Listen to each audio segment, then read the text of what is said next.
I think, well, thank you very much. I don't blame you.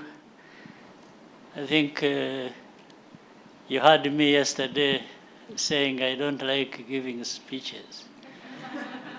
Today, it's not going to be a speech. It's just some fun discussion. Yeah, one, I have to thank UNDP, and you personally. I have to thank other partners, European Union, and a number of others who are present here. First, you talked about UNDP being 60 years old and talked about that being the age at which people or institutions like these retire. Well, I have a personal story to do with that. One, that first of all, it means I'm closing in on being 10 years older than UNDP.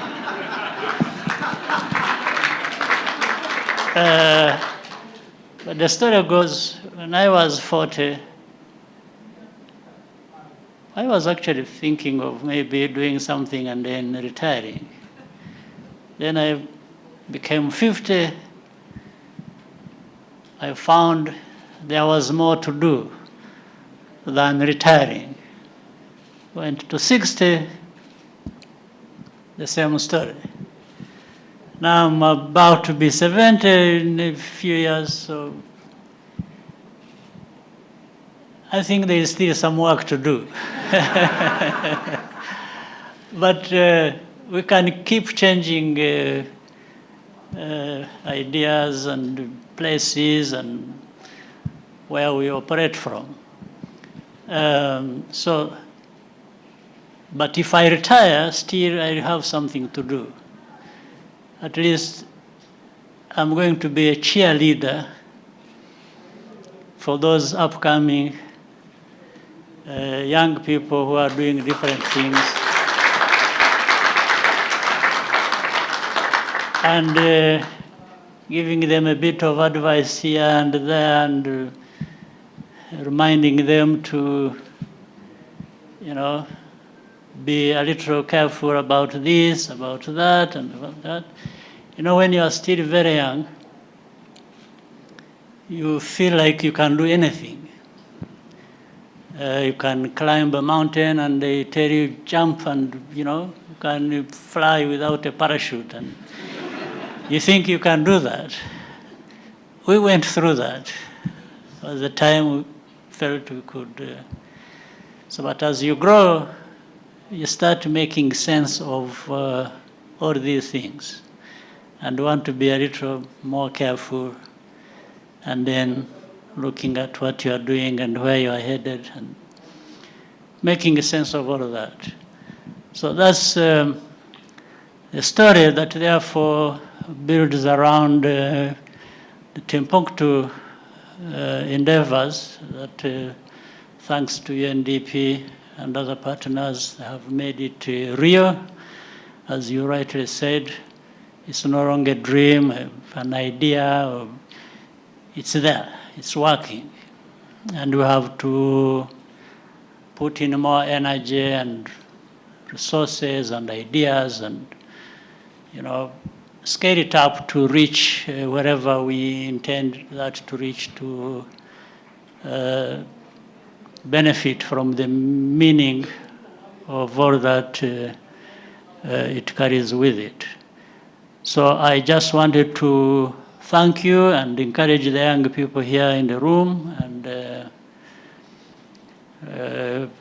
Africans, that's where it is best and needed badly, meaning the young people whom we have in bigger numbers than any other continent in this world.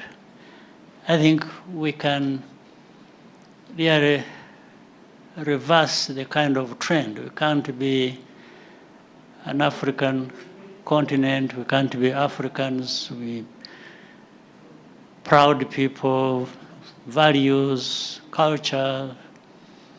You know, the diversity in our continent is in itself a huge resource. And we are as capable, if not even more, as anyone else anywhere. So why not use this, which you always refer to as potential. Potential. You can't keep talking about potential for decades and centuries. You remember when we were entering this century, they said this is Africa's century. But which one was not ours? And why not? I think it has always been, it just passes us by, and so this time, this one is not going to pass us by, isn't it? So, and it is in this room, it's in other rooms where the young talent of Africa is well represented. But let's make it a reality indeed, like we have made Timbuktoo a reality, and many other things will follow. So I just took a break to come and say to you, we are with you, we want to work with you, we appreciate you, and there is a lot in us that we can unlock and go and be where we want to be. So, asanteni sana.